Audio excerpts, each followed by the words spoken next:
लगा सकता है। सो इससे कोई फर्क नहीं पड़ेगा, लेकिन आम लड़कियों के लिए ये बहुत बड़ा एक तरीके से उनकी जिंदगी बर्बाद हो सकती है, उनके लिए बहुत घातक हो सकता है। और आप आम लड़कियों के जीवन के साथ खेल सकते हैं अगर आप इस तरीके की कोई भी चीज करते हैं। कल को आपके घर की माँ बहन बेटियां इन चीजों से सफर ना करें या उन तक ये चीजें ना हो। वो कहते हैं ना कि कर्मा कम्स बैक, जो आप करते हैं वो घूम कर मल्टीप्लाई होकर प्लस प्लस प्लस होकर आप तक आता है।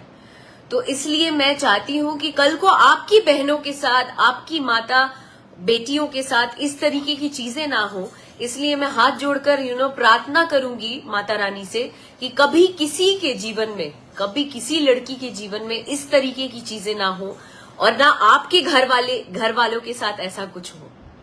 मैं ये प्रार्थना जरूर करूंगी, क्योंकि I can feel that being a girl, आप जब एक जिस चीज का वास्तविकता से कोई लेना देना ना हो। अक्षरा सिंह का यह वीडियो तेजी से सोशल मीडिया पर वायरल हो रहा है, जो कि आप लोग देख सकते हैं।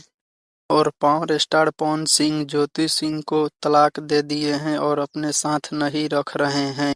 और पावर स्टार पवन सिंह का मां भी बोल दी है कि ज्योति सिंह पैसे के लिए खाली आती है। पवन सिंह का कहना है कि हम अपने जिंदगी अकेले काट सकते हैं, लेकिन ज्योति सिंह को अपने साथ नहीं रख सकते हैं। और हमारे चैनल पर नए हैं तो चैनल को सब्सक्राइब जरूर करें और वीडियो कैसा लगा कमेंट में जरूर बताएं। धन्यवाद।